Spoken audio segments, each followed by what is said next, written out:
ذی-قعدہ کے مہینے میں آج کے دن کا بادشاہ وظیفہ، چلتے پھرتے اللہ کا یہ ایک نام پڑھ لو، شام ہونے سے پہلے سب کچھ مل جائے گا۔ بسم اللہ الرحمن الرحیم۔ ناظرین، آج کے دن اگر آپ چاہتے ہیں کہ فوری طور پر آپ کے حالات بدلیں اور آپ چاہتے ہیں کہ آپ کی زندگی میں پیسہ فوری طور پر آنا شروع ہو جائے تو یہ وظیفہ آج کے دن چلتے پھرتے پڑھ لینا۔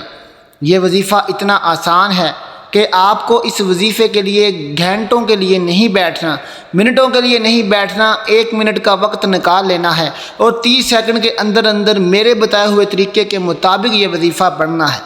زندگی بھر جھولیاں اٹھا اٹھا کر مجھے دعائیں دو گے، آج آپ کو وہ مجرب وظیفہ تسبیح بتانے لگا ہوں۔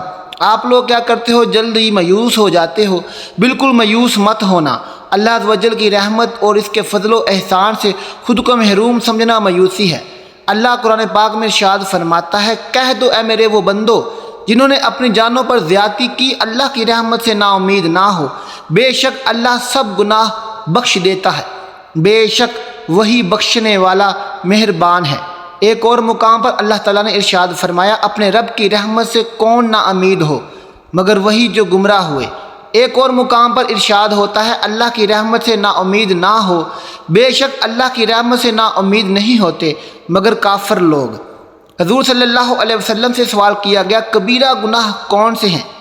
تو آپ صلی اللہ علیہ وسلم نے ارشاد فرمایا، اللہ عز و جل کے ساتھ کسی کو شریک کرنا، اس کی رحمت سے مایوس ہونا اور اس کی خفیہ تدبیر سے بے خوف رہنا، اور یہی سب سے بڑا گناہ ہے۔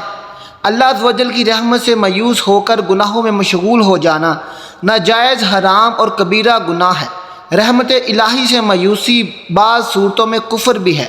چنانچہ ایک بزرگ نے اپنی تصنیف میں لکھا ہے، کفریہ کلمات کے بارے میں سوال کے جواب میں وہ فرماتے ہیں، بعض اوقات مختلف افات دنیاوی معاملات یا بیماری کے معالجات اور اخراجات وغیرہ کے سلسلے میں آدمی ہمت ہار کر مایوس ہو جاتا ہے۔ اس طرح کی مایوسی کفر نہیں، مایوسی کا پہلا سبب جہالت ہے کہ بندہ اپنی جہالت اور کم علمی کے سبب رحمت الہی سے مایوسی جیسے موذی گناہ میں مبتلا ہو جاتا ہے۔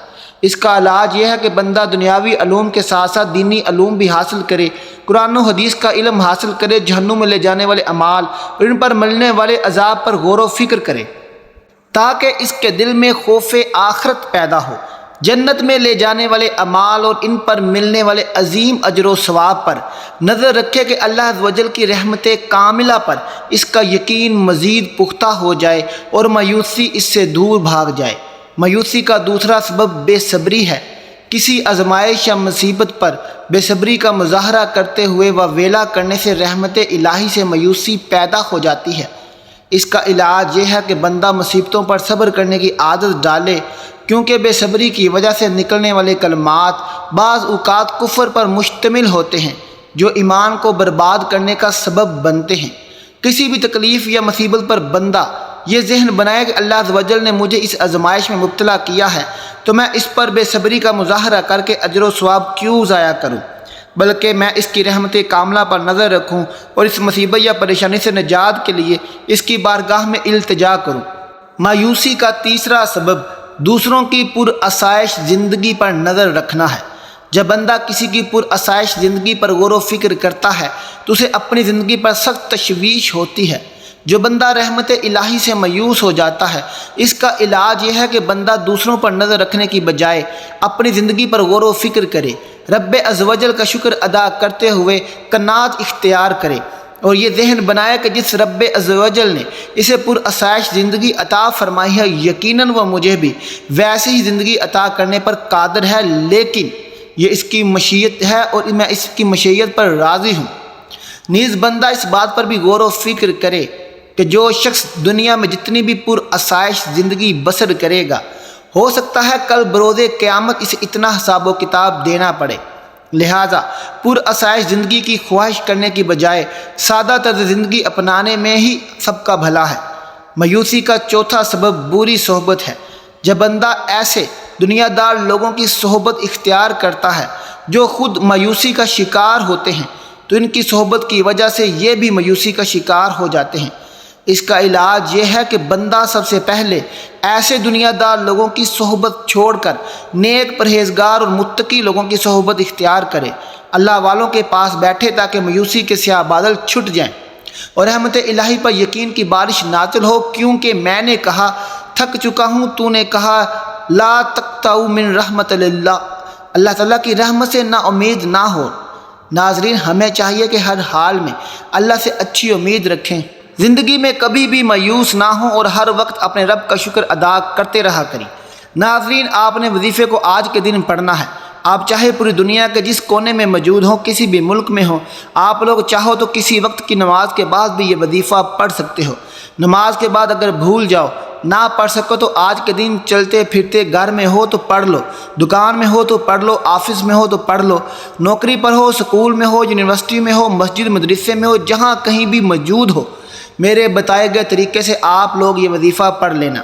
جو میرے بھائی بہنیں بالکل پڑھنا نہیں جانتے، بالکل جن کو ایک لفظ بھی پڑھنا نہیں آتا، وہ میرے ساتھ ساتھ پڑھ لیں۔ اتنا آسان وظیفہ ہے اور اتنا مختصر سا وظیفہ آپ کو بتانے میں وقت ضرور لگ رہا ہے، لیکن اب یقین کریں جب آپ لوگ اس عمل کو کرنے لگیں گے، آپ کے مشکل سے 30 سیکنڈ لگیں گے، 30 سیکنڈ میں انشاءاللہ آپ لوگ یہ وظیفہ پڑھ لیں گے۔ وقت کی نزاکت کو مد نظر رکھتے ہوئے آئیے آج کے وظیفے کی طرف چلتے ہیں، لیکن اس سے پہلے اگر آپ لوگ اس چینل پر نئے ہیں اور آپ نے ابھی تک میرے اس چینل کو سبسکرائب نہیں کیا تو خدا را اس چینل کو سبسکرائب کر لیں، کیونکہ ایسے بہت سی اسلامک ویڈیو اور وظائف، بہت سے اعمال میں آپ کو ڈیلی بیسس آپ کے حوالے کرتا رہوں گا۔ یہ وظیفہ آپ آج کے دن کسی بھی نماز کے بعد کر سکتے ہیں۔ سب سے پہلے آپ نے نبی کریم صلی اللہ علیہ وسلم کی ذات مبارکہ پر درود پاک پڑھنا ہے۔ درود پاک آپ کوئی سا بھی پڑھ سکتے ہیں، درود ابراہیمی پڑھ لیں جو ہم نماز میں پڑھتے ہیں، آپ صلی اللہ علیہ وسلم پڑھ لیں، صلی اللہ علیہ محمد پڑھ لیں، یا آپ جو نماز میں درود پاک پڑھتے ہیں یا آپ کو جو بھی درود پاک یاد ہو آپ پڑھ لیں۔ ایک بار ثواب کی نیت سے درود ابراہیمی میرے ساتھ بھی پڑھ لیں۔ اللہم صلی علی محمد وعلی آل محمد کما صلیت علی ابراہیم وعلی آل ابراہیم انک حمید مجید۔ اللہم بارک علی محمد وعلی آل محمد کما بارکت علی ابراہیم وعلی آل ابراہیم انک حمید مجید۔ درود پاک پڑھتے ساتھ ہی فوری طور پر آپ نے اپنے مقصد کی نیت کرنی ہے۔ آپ کے اوپر قرضہ ہے تو اس کی نیت کر لیں، آپ کے پاس اولاد نہیں تو اولاد کی نیت کر لیں، آپ کے پاس دولت نہیں تو دولت کی نیت کر لیں، آپ کے پاس رزق نہیں، آپ کے پاس شہرت نہیں، آپ کے پاس مقام نہیں، آپ کے پاس نوکری نہیں، آپ کے گھر میں لڑائی جھگڑے ہیں، آپ کے گھر میں فتنہ ہے، فساد ہے، آپ کی معاشرے میں عزت نہیں، تو یہ تمام جو نیت کرنا چاہتے ہیں، جو مقصد ہے، آپ ہر ایک کو ذہن میں رکھتے ہوئے تمام حاجات کی نیت کر لیں، یا پھر یوں کہیں کہ 80,000 سے زیادہ حاجات کی نیت کرتا ہوں، اس میں آپ کی تمام حاجات آ جائیں گی، وہ چاہے 100 سال پرانی ہیں، چاہے 10 سال پرانی ہیں، چاہے 20-26 سال پرانی ہیں یا 2 دن پرانی ہیں، چاہے آپ نئے گھر کا ارادہ رکھتے ہیں یا آپ کسی بھی چیز کا ارادہ رکھتے ہیں، آپ فوری طور پر اس کی نیت کریں، اور نیت کرنے کے بعد آپ نے ایک بار اعوذ باللہ من الشیطان الرجیم بسم اللہ الرحمن الرحیم پڑھ کر وظیفے کا آغاز کرنا ہے۔ وہ سب سے پہلے نمبر پر آپ نے سورہ کوثر پڑھنی ہے۔ سورہ کوثر آپ نے کتنی بار پڑھنی ہے، یہ سب سے خاص بات آپ کو بتانے لگا ہوں، توجہ کیجئے گا۔ پہلے سورہ کوثر کی تلاوت سماعت فرما لیجئے۔ اعوذ باللہ من الشیطان الرجیم بسم اللہ الرحمن الرحیم انا اتیناک الکوثر فصلی لربک وانحر ان شانئک هو الابتر۔ آپ نے سورہ کوثر کی تلاوت سماعت فرما لی۔ اس طرح آپ نے سورہ کوثر کو پہلے نمبر پر صرف ایک بار پڑھنا ہے۔ سورہ کوثر کو ایک مرتبہ پڑھنے کے بعد اب آپ کو کون سا وظیفہ پڑھنا ہے یہ سمجھ لیں۔ اب آپ کو 2 وظائف پڑھنے ہیں۔ تسبیح اگر آپ کے پاس موجود ہو تو تسبیح کے دانوں پر پڑھ لیں، نہیں تو ہاتھوں کی انگلیوں پر پڑھ لیں۔ آپ نے یہ وظائف یا اللہ یا حبیب پڑھنے ہیں۔ ان دونوں وظائف کو آپ لوگ ملا کر پڑھیں گے تو ایک شمار ہوگا۔ کیسے پڑھنے ہیں توجہ کیجئے گا۔ یا اللہ یا حبیب 1 بار ہو گیا، یا اللہ یا حبیب 2 بار ہو گیا، یا اللہ یا حبیب 3 بار ہو گیا۔ اسی طرح یہ وظیفہ آپ کو صرف اور صرف 3 مرتبہ پڑھنا ہے۔ جب 3 مرتبہ آپ اس وظیفے کو بھی پڑھ لو تو اس کے بعد دوسرا اور آخری وظیفہ کون سا پڑھنا ہے؟ آپ نے پڑھنا ہے یا حیّ یا قیوم۔ کس طرح پڑھنا ہے، کیسے پڑھنا ہے توجہ فرمائیے گا۔ یا حیّ یا قیوم 1 بار ہو گیا، یا حیّ یا قیوم 2 بار ہو گیا، یا حیّ یا قیوم 3 بار ہو گیا۔ اس طرح سے آپ یا حی یا قیوم کو ہاتھ کی انگلیوں پر پڑھ لیں، تسبیح کے دانوں پر پڑھ لیں۔ آپ نے صرف اور صرف 7 بار پڑھنا ہے۔ 7 مرتبہ جب اس وظیفے کو پڑھ لو، اس کے بعد آپ کو 1 مرتبہ درود پاک پڑھنا ہے۔ جو درود پاک آپ نے وظیفے شروع کرتے وقت پڑھا تھا، وہی درود پاک اب آپ نے آخر میں پڑھ لینا ہے۔ تو اس کے بعد آپ دونوں ہاتھوں پر دم کر کے، یعنی کہ پھونک مار کے، اپنے چہرے پر، اپنے سینے پر ہاتھ پھیر لیں اور آخر میں اللہ پاک سے اپنی حاجتوں کے لیے، اپنی پریشانیوں کے لیے دعا مانگ لیں۔ اللہ پاک سے دعا مانگتا ہوں، آپ نے آمین کہتے جانا ہے۔